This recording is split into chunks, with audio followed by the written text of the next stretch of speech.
Okay, good. Here we are with my patient, Joseph. Now, Joseph, what are you doing down here in Mexico?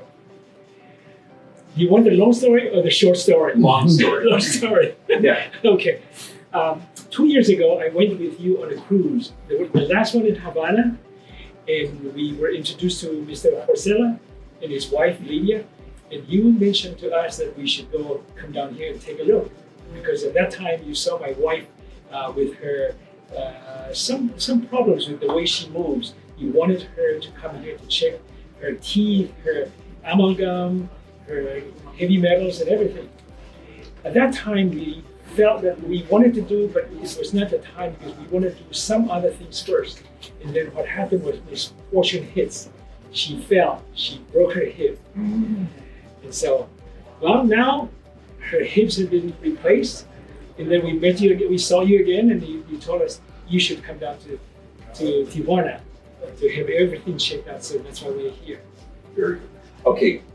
Was that the cruise? We had to stop doing cruises because the world went insane, but we were on the last cruise to Havana.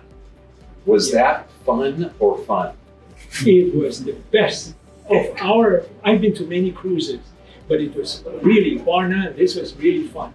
First of all, the boat was small, and we could get to meet each other on a regular basis. Mm-hmm. The other boats that we have been on is just huge. Yeah, I love that one. Yeah. Hopefully the world will get more sane, and then we can go back to that. Now you're down here. What kind of therapies are you getting? Okay. My wife has neurological issues, meaning doctors thought that she might have Parkinson's, but she was given Parkinson's medication, but it did not work. So they thought, well, maybe it's something we don't know. But I'm glad we're here because we spoke to Dr. Garcia, and he suggested perhaps we should try a stem cell therapy for my wife. But one of your associates, Enoch, his father was treated here, and his father is a life story. His father is now walking because after the treatment, his father is doing very well. And so we felt that now's the time for my wife to come down here with me and we check. Yes. Absolutely. That's the thing with neurologic problems. You've got neurotoxins from the amalgam fillings. Yes. You've got pathogenic toxins, okay, like viruses, funguses, bacteria from like root canals and everything else. And the dental health is so vital. That's why we do thermography as an everyone to identify it. Then we do the live blood cell analysis on her. Yeah. Now, what did we see in the live blood cell analysis? Okay. See, you did 2 live blood cells, one with hers and one with mine. Mine is a lot better because I don't have all of these clumping of the red blood cells. Hers had a lot of the clumpings and a lot of issues that sort of denote a lot of stresses, a lot of all kinds of stresses, could be chemical stresses, or I always say it's the emotional stresses comes from me. No, what I say? No, you guys are married. There's 3 physical, chemical. You can't have emotional stress because you are married. No. Tell my wife that. I'm her stress. I'm her stressor. But anyway, the chemicals and the physical, I don't beat her yesterday. So anyway, but there must be a lot of physical because other things. The way she walks, it's very difficult for her to walk. So there must be a lot of other stresses there. The fact that she's not moving. What's the interesting thing? And we talk about this on blood health. But blood doesn't clot in the arteries. Blood does clump in the arteries, and there's a huge difference. Because one type, they're going to be treating it with a blood thinner or heparin or something that causes aspirin, right, which causes kidney damage and bruising and they're not looking that the body is in a stress state. Yeah. And we literally in the dark field microscopy, the live blood cell analysis, you can see those. Yes. Yeah. And in yours, you didn't have as much stress. That's right. Mine doesn't have as much as she does, right? So that's huge. And so down here we can do down here. See, you cough in COVID, and it scares people. Those people are now running to the parking lot.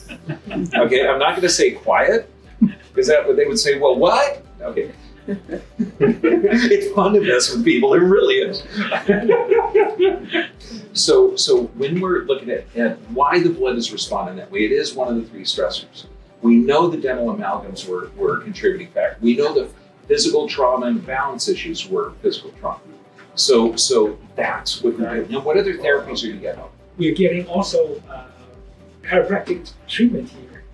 Because a lot of times after the treatment, she needs to have her body realigned so that the nerve cells, the nerve structures along the spine would be moved in a way where the signaling. We are hoping that the signals from the brain to the legs will now work as they should.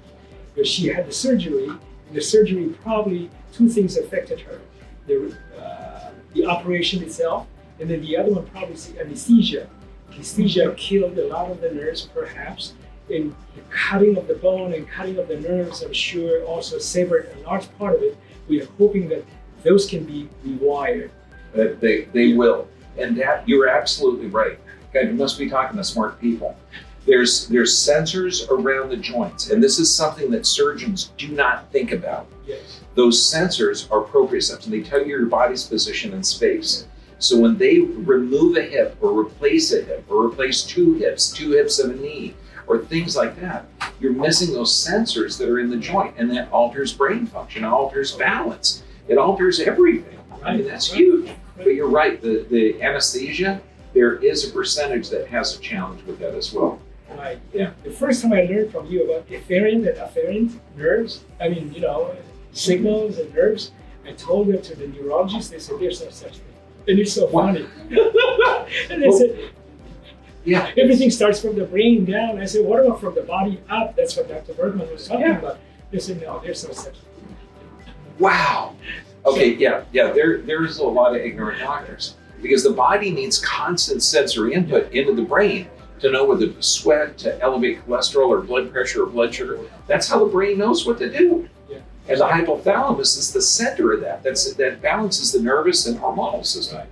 Right. And some doctors do their own drugs, so they're not that sharp. Exactly. At least we got good sharp guys down here. Yeah.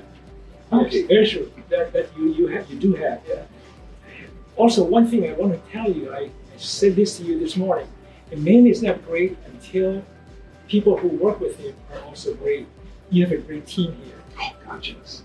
You have a great team here. I'm telling you.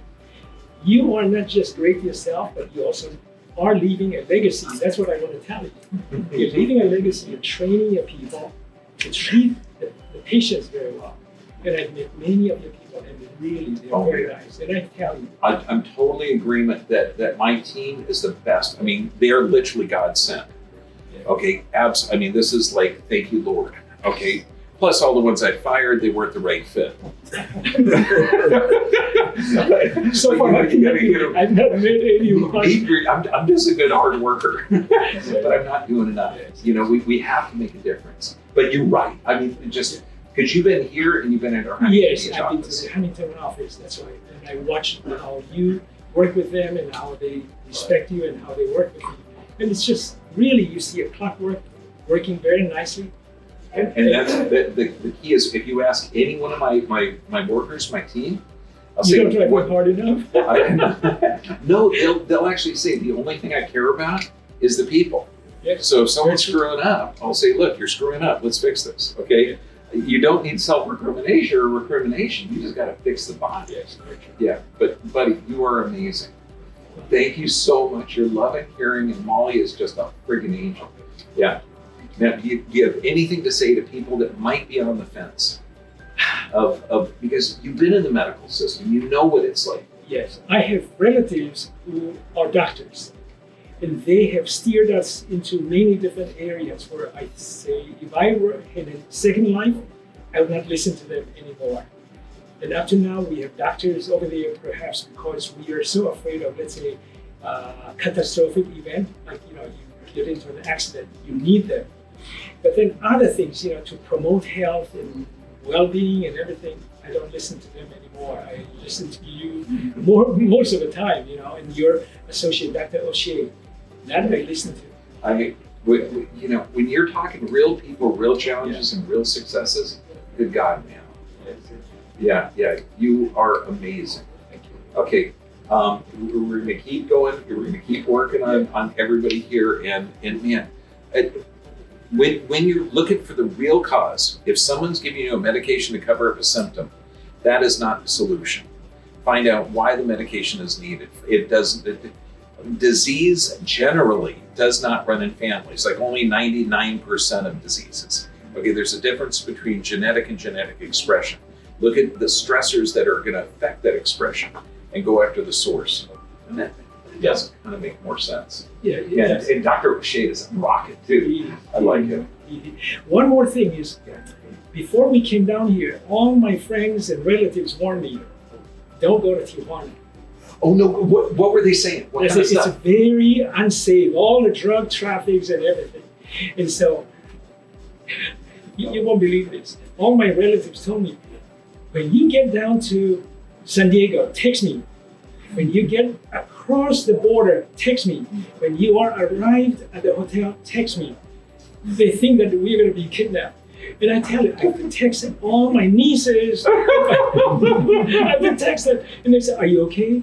And then my dear niece, daughter of my late sister, she said, "Uncle Joe, are you really okay?" I said, "I'm okay." I'm telling you, people here are really nice, very, very nice. I don't know. I might even move down here. A lot of Americans do. We got, I think, 30,000 expats in Rosarito and around. I feel less comfortable driving through downtown LA or Venice.